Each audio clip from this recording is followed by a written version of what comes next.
Alors guys, nous allons aujourd'hui décortiquer ensemble les premiers mots d'Erik ten Hag. Nous allons revenir sur l'histoire de Lenny Yoro et comme d'habitude, l'actualité du club.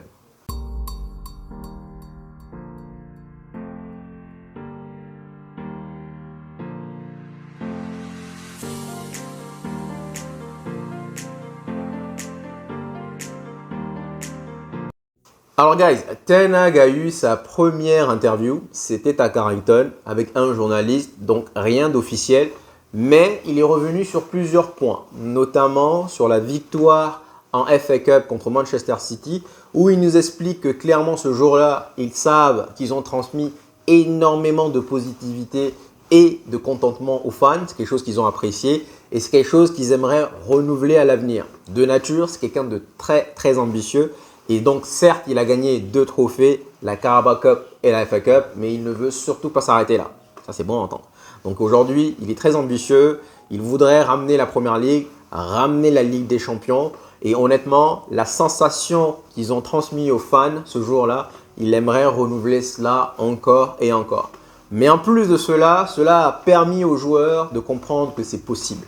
C'est possible de battre Manchester City parce que oui, il faut le rappeler, on n'avait pas battu Crystal Palace ou je ne sais qui. On avait battu Manchester City, donc quadruple champion en titre. Donc aujourd'hui, ils savent que c'est possible. Ils ont la confiance. Et donc, on va repartir de pleine guerre. Ensuite, il est revenu un peu en nous disant sur la nouvelle structure. Il a un peu profité de l'occasion pour tacler un peu les Glazers en nous disant qu'aujourd'hui, avec la nouvelle structure qui est là, nous savons que nous allons aller beaucoup plus vite. Nous allons aller beaucoup plus vite puisque avant, il ne l'a pas dit, mais ça veut dire qu'avant, on était en train de tâtonner. Mais là, aujourd'hui, je sais que j'ai Ashworth, j'ai Vivell, j'ai Wilcox. Donc, ce sont des personnes qui parlent football. Ça, c'est un langage qu'il faut souligner. Des personnes qui parlent football. Conclusion, les tocards là, Tinky Winky et Dipsy, ils ne parlaient pas football. Bref, les personnes qui parlent football. Voici les mots utilisés. Donc, ils vont parler football. Et en plus de ça, il nous a donné un petit indice. Apparemment, Carrington va être le centre d'entraînement le plus amazing d'Angleterre. Donc là, le centre d'entraînement que Ineos veut construire, ça va être magnifique. Donc déjà là, apparemment, il a parlé d'infrastructure, il a parlé de structure et d'infrastructure. Les structures, donc la structure, c'est Wilcox, Ashworth, Vivell et ainsi de suite. Parce que bon, en réalité, à l'époque, il était seul. Et infrastructure, en disant simplement qu'aujourd'hui, demain, nous allons avoir probablement l'un des plus beaux complexes d'entraînement d'Angleterre et l'Asie. Pas du monde, mais il a dit d'Angleterre. Donc, cela signifie qu'Ineos est en train de lui donner ce qu'il veut. Et il dit donc avec tous ces éléments-là, nous ne pouvons qu'aller au-delà. Ensuite, on lui a demandé, est-ce qu'aujourd'hui, ça fait 2 ans que tu es là, est-ce que tu penses que lors de la 3e saison qui va démarrer, ton discours va changer? Il dit, bien sûr, mon discours va complètement changer. Pourquoi? Parce qu'encore une fois, nous avons battu Manchester City et donc, ils ont compris que c'est possible. Ce qui fait que là, nous allons avoir plus faim et nous allons essayer d'aller vers l'avant encore plus. Donc, il est revenu également en nous disant que chaque année, nous avons un petit prodige qui vient pendant la pré-saison. On a eu Garnacho, on a eu Maino et il a posé la question, qui va être ce joueur-là? Vous voyez, là, je veux souligner cette phrase parce qu'il dit, qui va être ce joueur-là. C'est-à-dire que déjà dans sa tête, il pense qu'il n'y en a qu'un.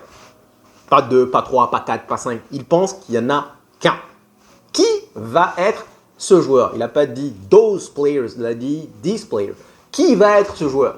Donc, on revient à ce qu'on disait avec Ten Hag, c'est que Ten Hag, c'est quelqu'un qui va appliquer la loi des 1,50. Les 1,50, c'est quoi? C'est que je vais titulariser ou alors je vais donner la chance à un jeune et s'il faut, vers mars, avril, je vais donner la chance à un deuxième. Donc la loi des 1,50, pas plus. Qui va être ce joueur? Guys, je suis désolé, on peut avoir 2 joueurs qui vont éclore. Pourquoi déjà dans sa tête il dit qui va être ce joueur? Pourquoi il dit ça? Bref, pour moi, ce joueur-là, si on le traite bien, ne peut être que Amad Diallo, sincèrement. Si aujourd'hui, il commence dès lundi, nous avons un match amical, il commence titulaire, je pense que ça va être ce joueur-là. Et je pense qu'il va mériter sa place. Parce qu'encore une fois, ce n'est pas un joueur qui est égocentrique, qui ne pense qu'à lui. C'est un joueur qui va vouloir faire briller les autres. Et ça, c'est quelque chose dont on a besoin cruellement. Donc, il est revenu donc sur la structure, sur les infrastructures, sur la confiance des joueurs, sur le discours qu'il va avoir et aussi sur le fait qu'il soit donc très ambitieux. Et aujourd'hui, donc, on veut aller chercher la première ligue. Maintenant, il explique bien sûr que cela ne va pas se faire en une nuit. Ça va se faire progressivement. Mais il a coutume quand même de rappeler à plusieurs reprises que Manchester United a connu une disette pendant 6 ans. Il nous l'a répété 2 fois dans cette interview en nous disant que oui, nous sommes sur la bonne voie parce qu'il faut le rappeler que Manchester United n'a pas gagné pendant 6 ans. On le sait, Ten Hag, on le sait, c'est bon, tu as gagné 2 trophées. Ouais, Manchester United n'a pas gagné. On le sait, ok, on le sait. Ensuite, il est revenu également sur les matchs internationaux en nous disant qu'il regarde beaucoup de matchs, notamment là où ses joueurs jouent. Et il a même eu l'occasion de commenter un match Angleterre-Danemark. Donc franchement, c'est quelque chose qu'il a beaucoup apprécié. Aujourd'hui, il y a énormément de matchs, il ne peut pas tout regarder, mais il regarde l'essentiel.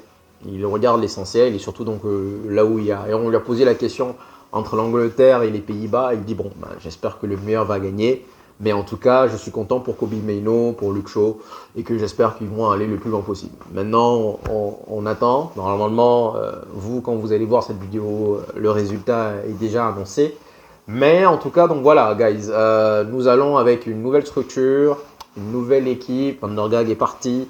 On a un coach qui est surmotivé. Au final, je vous dirais que tout le monde est content.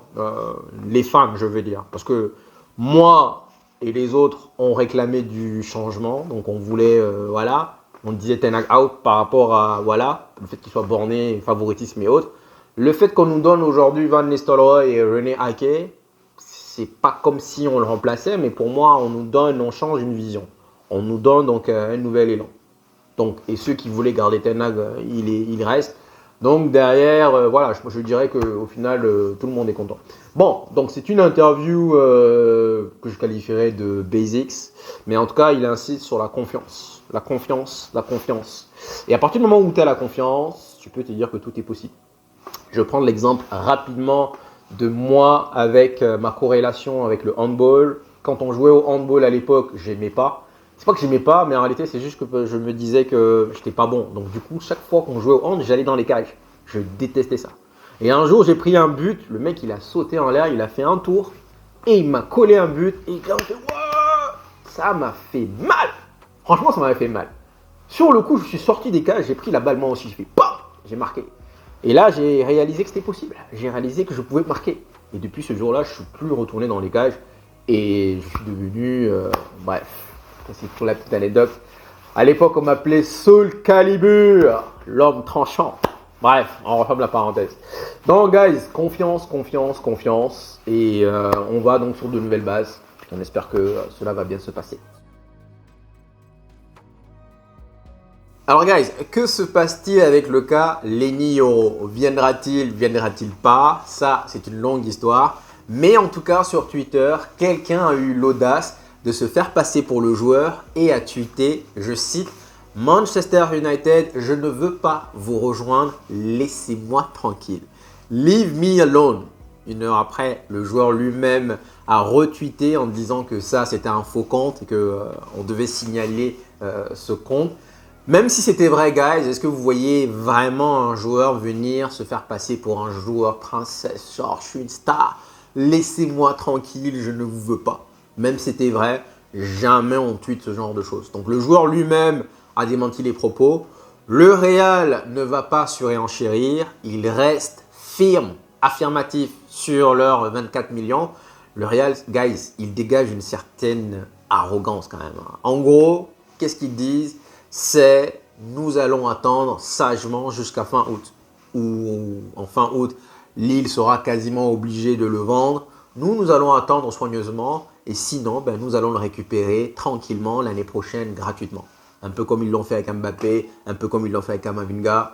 Le Real dégage une certaine arrogance et sincèrement, on peut aimer, on peut ne pas aimer. Franchement, je me dis que si nous étions à leur place, ça veut dire qu'aujourd'hui, nous sommes au summum. Et donc, on ne peut que les envier, guys. Moi, je ne vois pas ça comme de l'arrogance. Je me dis que ouais, ils ont travaillé pour arriver là où ils sont. Et aujourd'hui, c'est la référence. Donc aujourd'hui, eux, dans leur tête, ils ne vont pas surenchérir. Le joueur veut les rejoindre, ils veulent le joueur. Ils vont attendre fin août tranquillement pour voir si Lille ne va pas paniquer et le vendre. Et dans le cas contraire, ils le récupèrent gratuitement. Maintenant, ça ne veut pas dire que Manchester United ne va pas semer les troubles faits. Manchester United avec Dan Ashworth, je pense que c'est quand même un point sur lequel on pourra les juger. Dan Ashworth, Vivell, Berrada qui va venir bientôt. Le 13 là, Berrada va commencer son travail de CEO. Donc guys, est-ce qu'avec tous ces éléments-là, il n'y a pas moyen d'aller convaincre les Lignes? Sincèrement, il y a un argument très simple. Viens chez nous mon gars, tranquille, tu vas voir la première ligue. Tu vas voir pourquoi est-ce qu'on dit que c'est la meilleure ligue du monde. Tu vas aller vraiment te peaufiner parce que là-bas, tu as des attaquants, voilà, tu as des... Et donc, c'est totalement différent de la Liga. Maintenant, plus tard, si tu veux, on en discute. Simple. Simple. Et une fois que le joueur arrive, là, il va connaître une nouvelle atmosphère. Parfois, vous savez, vous ne voulez pas forcément quelque chose. Et quand vous êtes dedans, vous dites, ouais, c'est pas mal finalement. Donc, pour moi, honnêtement, il y a moyen de signer le joueur. Sincèrement, si tu utilises les bons arguments, il y a moyen de lui dire, écoute, viens en première ligue, tu vas découvrir une nouvelle atmosphère, tu vas voir pourquoi est-ce que ça va à 100 à l'heure et tu vas vraiment aller grandir. Après, si tu veux, peut-être, on ne dit pas qu'on va te laisser partir, mais peut-être, tu vas aller au Real. Mais pour moi, c'est un bon point parce que derrière, quand tu vas arriver à Manchester, Old Trafford, les fans de Manchester sont uniques du monde, uniques, sincèrement. Partout, tout le monde le dit. Quand tu sors dans la ville, dès qu'on te voit, voilà, on vient, on demande des autographes, les gens sont vraiment polis, les gens t'aiment bien, les gens vont t'accueillir chaleureusement. Rapidement pour revenir sur le discours de Van de Beek. Van de Beek qui n'a pas eu une énorme carrière à Manchester, mais quand on regarde son message, il nous explique clairement qu'il a apprécié, il a aimé l'atmosphère, la sensation d'être un joueur de Manchester. Il a eu 2 enfants également. Quand on regarde son discours, son message d'adieu, ça veut dire que franchement, Manchester United, c'est un club spécial. Donc les 1000 €, tu peux venir tranquille, on va voir ce qu'on va faire. Et puis, ben ouais, écoute, voilà, tu vas avoir une autre carrière. Il y a un moyen, si Lille nous a donné la permission, il y a un moyen. Mais en tout cas, guys, moi aujourd'hui, je vous dis, je le veux. Je le veux parce que je sais que Liverpool le veut, je sais que le PSG le veut, je sais que le Real le veut. Et si ma mémoire est bonne, c'est quand, guys, s'il vous plaît, la dernière fois que nous avons remporté une bataille? Je ne m'en souviens pas. C'est même pas une question aujourd'hui, c'est nous dire qu'on est capable d'aller arracher un joueur que d'autres grands clubs veulent. C'est quand la dernière fois que nous avons remporté une bataille? On ne compte pas le cas de Sanchez puisque nous avons donné une somme 500 000 livres par semaine, LOL. On ne compte pas également Maguire, encore une fois, les deux, City le voulait, mais encore une fois, on a surenchéri. Notre seul argument qu'on avait, c'était l'argent. Aujourd'hui, si on arrive à avoir un joueur comme ça, pour moi, ça fait passer un signal fort. Et c'est pour ça que je le veux. Pas parce qu'il est bon, parce que sincèrement, j'en sais rien. Mais c'est pour ça que je le veux. Je me dis que si on arrive à arracher un joueur que le Real, Liverpool et le PSG suivent, veulent, ça voudrait dire qu'on lance un message clair à tout le monde. Que Manchester United est en train de revenir et que we are not dead. Pour en revenir sur l'actualité du club, on apprend aujourd'hui que Willy Camboila vient malheureusement de refuser une prolongation de contrat que Manchester United venait de lui offrir. En même temps, guys, c'est assez logique. Si on se met un peu à sa place, vous avez 18-19 ans, vous êtes en plein essor, vous avez beaucoup de qualité et derrière, vous entendez que votre club est en train de soumissionner une offre à hauteur de 50 millions pour un autre jeune comme vous. Peut-être que ce jeune, il est meilleur que vous, peut-être. Mais en tout cas, cela stipule en tout cas que votre club n'a pas réellement confiance en vous et donc votre temps de jeu va être réduit quasiment à néant. Pourquoi? Parce que nous cherchons 2 défenseurs centraux. Alors oui, moi-même, je vous ai dit, guys, il nous faut 2 défenseurs centraux. Mais en réalité, si je me mets à la place du joueur, je comprends facilement pourquoi est-ce qu'aujourd'hui, il se dit il veut partir. Logique. Parce que si aujourd'hui, nous avons déjà normalement Maguire qui sont encore là, Lindelof qui sont encore là, donc aujourd'hui dans la hiérarchie, qui passe devant Camboila, si ces deux-là déjà vont avoir un temps de jeu complètement réduit, qu'est-ce qu'il va avoir Camboila? Rien. Je suis d'accord avec lui, sincèrement. Moi, Willy Camboila, je l'aime bien. C'est vrai qu'il s'est fait tartiner par Solanke, c'est vrai. Mais pour moi, je dis que c'est un bon joueur. Je l'ai dit à plusieurs reprises. Je l'ai vu contre Liverpool. Quart de finale, Liverpool FA Cup, c'était lui qui était là. pas Maguire, c'était lui qui était là. Il a été brillant contre Luis Diaz, contre Nunez. Il a été bon. On a pris 3 buts, mais en lui-même, individuellement, il a été bon. Donc moi, franchement, je l'aime bien. Contre Chelsea, il avait été pas mal non plus. Contre West Ham, premier match, bon, on le voyait un peu dans l'idée, mais derrière, c'est pas un mauvais joueur. Et donc, quelque part, oui, nous-mêmes, on est content du fait qu'on aille chercher 2 défenseurs centraux, mais moi, comme voilà, je l'aime bien. Aujourd'hui, je comprends un peu le message. Si Maguire et Lindelof n'auront quasiment pas de temps de jeu, pourquoi est-ce que lui, il en aura? Si vraiment Manchester United a pour ambition d'avoir 2 défenseurs centraux, on va aller chercher, admettons, De Ligt. On a déjà Martinez qui est en train de faire une Copa apparemment amazing. Donc, on a Martinez, De Ligt. Et si jamais derrière, on a Brantwaite qui vient, parce qu'apparemment, guys, ça aussi, c'est l'actualité. Manchester United ne compte pas s'arrêter là. Manchester United compte faire une 3e et dernière proposition à Everton. Donc là, on parle d'une offre à peu près autour de 55 millions plus bonus à prendre ou à laisser. Bon. En voyant tous ces aspects-là, par rapport à Willy Cambola, franchement, vous faites quoi? Vous allez rester... Non, ça dépend de vos ambitions. Est-ce que vous voulez vraiment jouer, avoir une carrière de football, ou alors vous voulez vous asseoir sur votre argent? Je pense que Willy Cambola, il veut jouer. Donc moi, sincèrement, c'est un bon talent et je pense que c'est un excellent joueur. Il a beaucoup d'opportunités et vous allez voir, guys. Moi, je vous le dis maintenant. Vous allez voir, dans quelques années, on va en parler de Willy Cambola comme... parce qu'il n'y a pas beaucoup de défenseurs centraux qui m'ont marqué comme ça. On avait l'autre là qui jouait à Luton. Bof, il est mignon, gentil, mais bon, voilà. Pour moi, il n'a pas le standing. Mais je pense que Willy Cambola, avec un peu d'accompagnement, il pourra atteindre ce standing. Et je pense que derrière, vous allez voir, dans quelques années, il va atteindre les sommets. Et puis bon, on va y revenir. Bon, donc, c'est parfois, comme on dit, ça sert à rien d'aller chercher des hamburgers dehors alors que vous avez de l'entrecôte à la maison. Donc ça, c'est aussi un moyen aussi de voir les choses. Willy Cambola, il est là. On ne lui donne pas vraiment sa chance. Donc, normal qu'il n'accepte pas la prolongation. Ensuite, Carver Lewis, ou Lewin, en tout cas le joueur d'Everton, l'attaquant d'Everton, pense que Manchester United est sur lui. Donc Everton lui a formulé une prolongation de contrat également. Il l'a refusé parce qu'il pense qu'il y a un moyen d'aller rejoindre Manchester United. Mec, retrouve tes idées, mon frère. Retrouve tes idées et reviens dans ton monde de bisounours. Je suis désolé. Guys, il est gentil, il est mignon. Off. Alors là, non.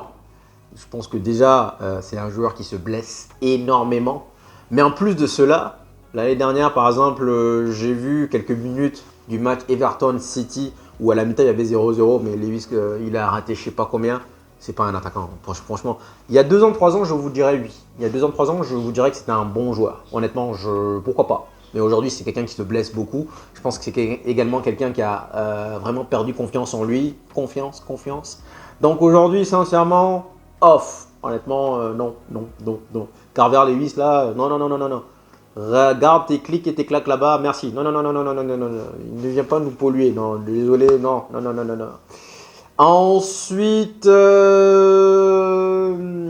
crois qu'il y a une dernière chose sur laquelle je voulais rebondir, mais j'ai l'impression que c'est en train de m'échapper. Bref, dans le cas contraire, j'en parlerai dans la prochaine vidéo, guys. Généralement, je préfère pas faire de notes parce que voilà, je préfère être naturel. Vous voyez, donc quand je prends des notes, parfois je prends l'ordinateur, mais ça c'est parce qu'il y a des statistiques que j'aimerais vous transmettre. Mais quand je prends des notes, je trouve que ça casse un peu ma prestation. Donc du coup, voilà. Mais bon, c'était pas énorme, mais bon, voilà. On en reparlera probablement lors de la prochaine vidéo. En tout cas, guys, vous connaissez la musique. Merci infiniment. Honnêtement pour le soutien. J'ai de plus en plus de mal à vous répondre. Avant, je répondais à tous vos messages. C'est parce que sincèrement, ces derniers temps, comme je vous ai dit, je suis dans une nouvelle ère où je suis en train de construire beaucoup de choses. Et donc, j'ai de moins en moins de temps. Et donc, franchement, voilà, il ne faut pas croire que genre, je suis en train de...